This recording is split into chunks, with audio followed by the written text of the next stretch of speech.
శ్రీ సాయినాథాయ నమః. శ్రీ సాయి సచ్చరిత్రము 31వ అధ్యాయము. బాబా సముఖమున మరణించిన వారు సన్యాసి విజయానందు, బాలారాం మాన్కర్, తాత్యా సాహెబ్ నూల్కర్, మేఘశ్యాముడు, పులి. ఈ అధ్యాయములో బాబా సన్నిధిలో కొంతమందితో పాటు ఒక పులి కూడా మరణము పొందుటను గూర్చి హేమాడ్ పంత్ వర్ణిస్తున్నారు. మరణకాలమున మనస్సునందున్న కోరిక కానీ ఆలోచన కానీ ఆ వ్యక్తి భవిష్యత్తును నిర్ణయించును. భగవద్గీత 8వ అధ్యాయమున 5-6 శ్లోకములలో శ్రీకృష్ణుడు ఇట్లు చెప్పి ఉన్నాడు: ఎవరైతే వారి అంత్యదశయందు నన్ను జ్ఞప్తియందుంచుకొందురో వారు నన్ను చేరెదరు. ఎవరైతే ఏదో మరొక దానిని ధ్యానించెదరో వారు దానినే పొందెదరు. అంత్యకాలమందు మనము మంచి ఆలోచనలనే మనస్సునందుంచుకొనగలమను నిశ్చయము లేదు. అనేక మంది అనేక కారణముల వల్ల భయపడి అదరిపోయెదరు. కావున అంత్య సమయమందు మనస్సును నిలకడగా ఏదో మంచి ఆలోచన యందే నిలుపవలెనన్నచో నిత్యము దానిని అభ్యసించుటవసరము. భగవంతుని ధ్యానము చేయుచు జ్ఞప్తియందుంచుకొని ఎల్లప్పుడూ భగవన్నామ స్మరణ చేసినచో మరణకాలమందు గాబరా పడకుండా ఉండగలమని యోగీశ్వరులు అందరూ మనకు బోధిస్తూ ఉన్నారు. భక్తులు యోగులకు సర్వస్వ శరణాగతి చేసెదరు. ఏలన సర్వజ్ఞులకు యోగులు దారి చూపి అంత్యకాలమున సహాయము చేసెదరని వారి నమ్మకం. అటువంటివి కొన్ని ఇచ్చట చెప్పెదము. సన్యాసి విజయానందు. విజయానందను మద్రాసు దేశపు సన్యాసి మానస సరోవరం యాత్రార్థమై బయలుదేరెను. మార్గములో బాబా సంగతి విని షిరిడీలో ఆగెను. అక్కడ హరిద్వారము నుంచి వచ్చిన సన్యాసియగు సోమదేవస్వామిని కలుసుకొనెను. మానస సరోవరపు యాత్ర గూర్చి వివరములను కనుగొనెను.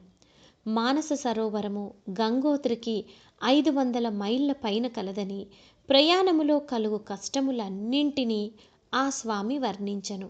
మంచు ఎక్కువనియు, భాష ప్రతి 50 క్రోసులకు మారునని, భూటాన్ ప్రజల సంశయ నైజమును, వారు యాత్రికులను పెట్టు కష్టములు మొదలగునవి చెప్పెను.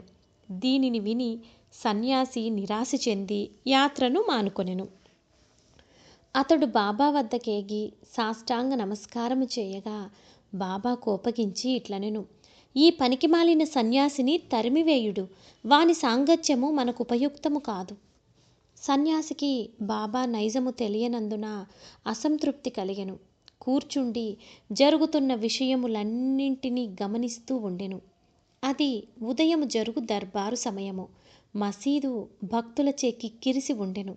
వారు బాబాను అనేక విధముల పూజిస్తూ ఉండిరి. కొందరు వారి పాదములకు అభిషేకము చేయుచుండిరి. వారి బొటనవ్రేలు నుండి తీర్థమును కొందరు తాగుచుండిరి. కొందరు దానిని కండ్లకద్దుకొనుచుండిరి. కొందరు బాబా శరీరమునకు అత్తరు చందనములను పూస్తూ ఉండిరి. జాతి మత భేదములు లేక అందరూ సేవ చేస్తూ ఉండిరి. బాబా తనను కోపించినప్పటికీ అతనికి బాబా యందు ప్రేమ కలిగెను. కావున అతనికి ఆ స్థలము విడిచిపెట్టుటకు ఇష్టము లేకుండెను. అతడు షిరిడీలో 2 రోజులుండిన పిమ్మట తల్లికి జబ్బుగా ఉన్నదని మద్రాసు నుండి ఉత్తరం వచ్చెను. విసుగు చెంది అతడు తన తల్లి వద్దకు పోగోరెను. కానీ బాబా ఆజ్ఞ లేనిదే షిరిడీ విడువ లేకుండెను. ఉత్తరము తీసుకొని బాబా దర్శనముకై వెళ్ళెను. ఇంటికి పోవుటకు బాబా ఆజ్ఞ వేడెను. సర్వజ్ఞుడగు బాబా ముందు జరగబోవునది గ్రహించి, నీ తల్లిని అంత ప్రేమించువాడవైతే సన్యాసం ఎందుకు పుచ్చుకొంటివి? కాషాయ వస్త్రములు ధరించువానికి దేనియందు అభిమానము చూపుట తగదు.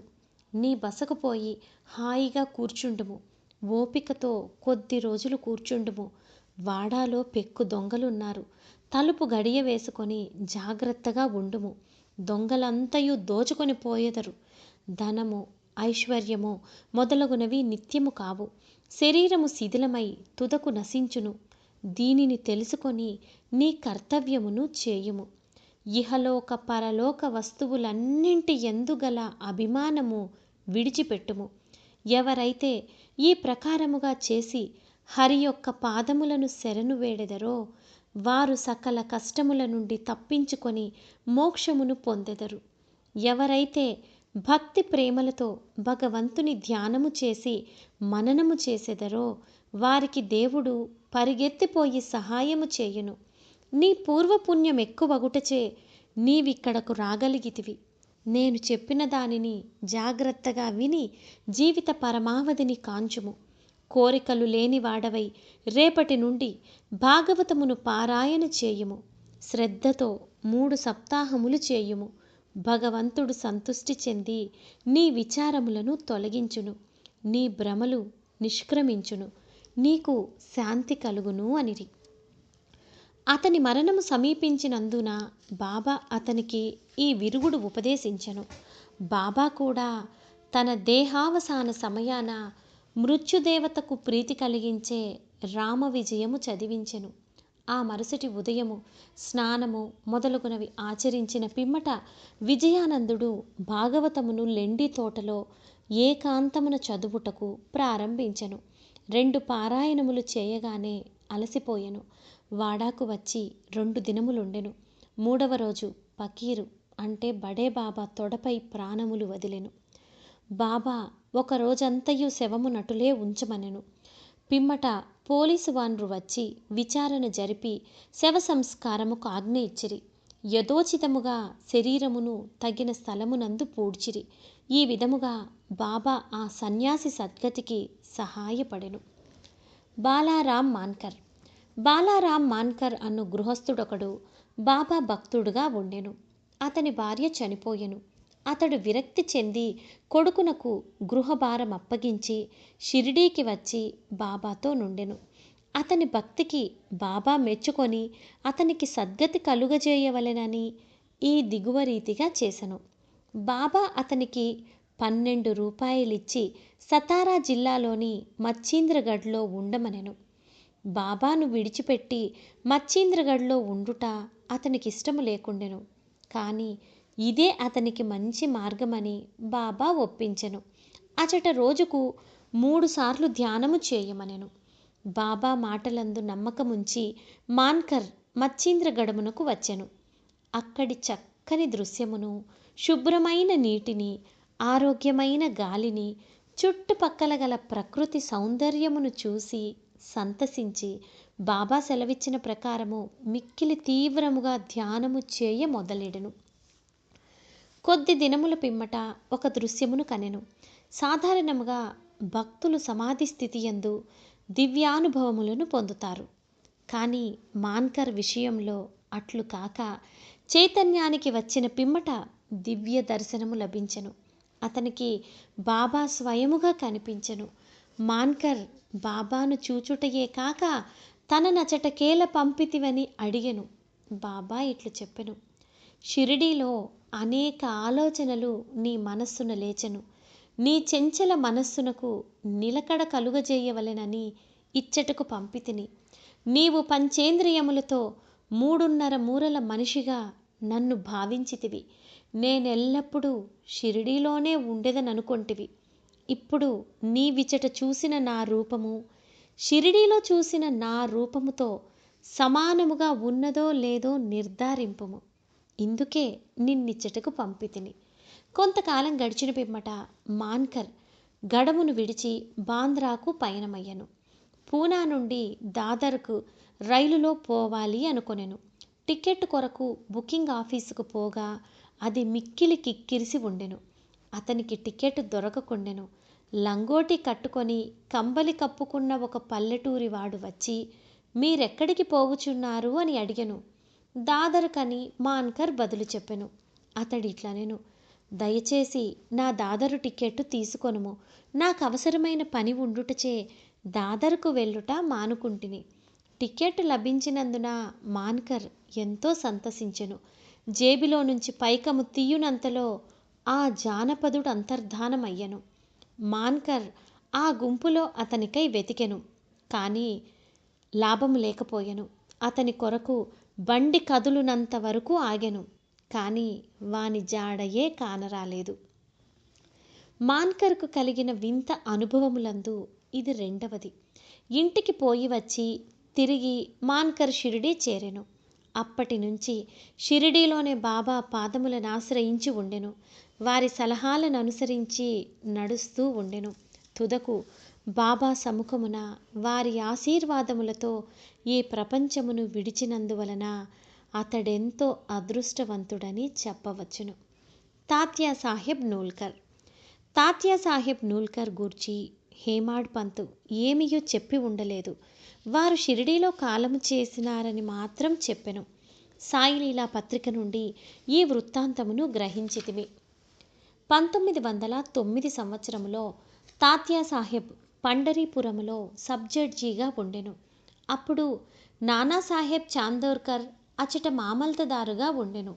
ఇద్దరూ చాలాసార్లు కలుసుకొని మాట్లాడుకుంటారు. తాత్యా సాహెబ్కు యోగుల యందు నమ్మకం లేకుండెను.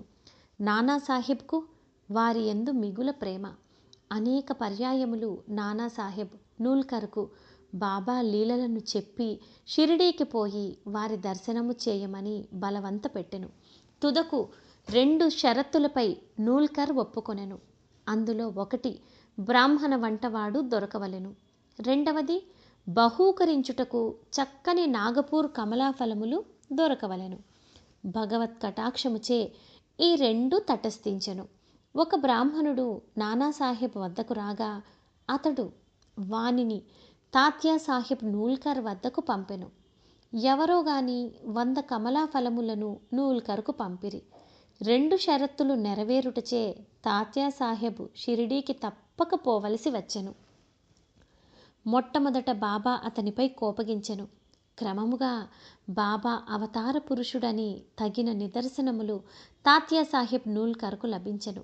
కనుక అతడు బాబా ఎడ మక్కువపడి తన అంత్యదశ వరకు షిరిడీలోనే ఉండెను.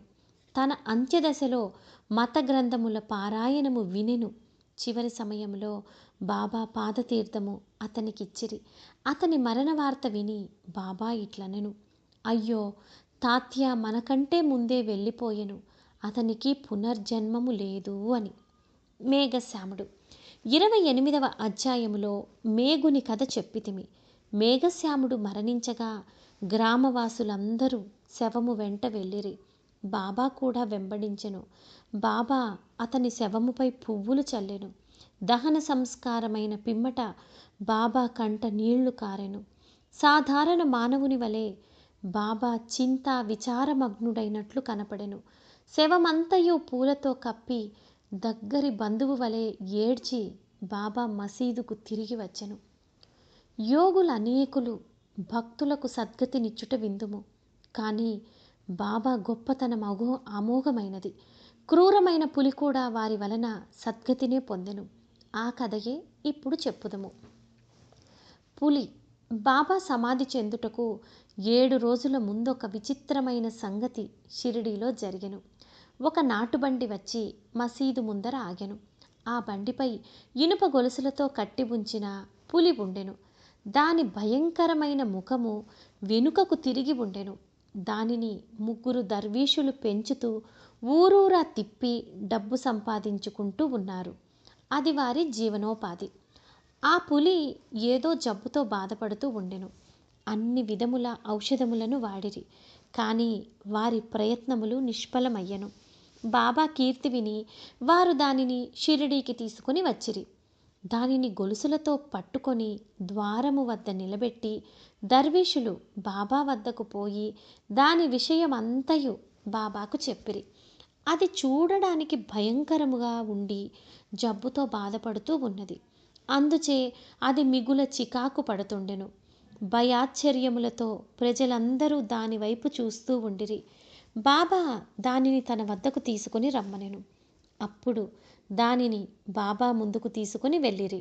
బాబా కాంతికి తట్టుకోలేక అది తల వాల్చెను. బాబా దాని వైపు చూడగా అది బాబా వైపు ప్రేమతో చూసెను. వెంటనే తన తోకను నేలపై 3 సార్లు కొట్టి తెలివి తప్పి కింద పడి చచ్చెను. అది చచ్చుట చూసి దర్వీషులు విరక్తి చెంది విచారములో మునిగిరి. కొంతసేపటికి వారికి తెలివి కలిగెను. ఆ జంతువు రోగముతో బాధపడుతూ చచ్చుటకు సిద్ధముగా ఉండుటచే అది బాబా సముఖమున వారి పాదముల వద్ద ప్రాణములు కోల్పోవుట దాని పూర్వజన్మ పుణ్యమే అని భావించిరి. అది వారికి బాకీ పడి ఉండెను. దాని బాకీ తీరిన వెంటనే అది విమోచనము పొంది బాబా పాదముల చెంత ప్రాణములు విడిచినది. యోగుల పాదముల కడ వినమ్రులై ప్రాణములు విడుచువారు రక్షింపబడుదురు. వారెంతో పుణ్యము చేయనిదే వారికి అట్టి సద్గతి ఎట్లు కలుగును? 31వ అధ్యాయం సంపూర్ణం. సద్గురు శ్రీ సాయినాథార్పణమస్తు. శుభం భవతు.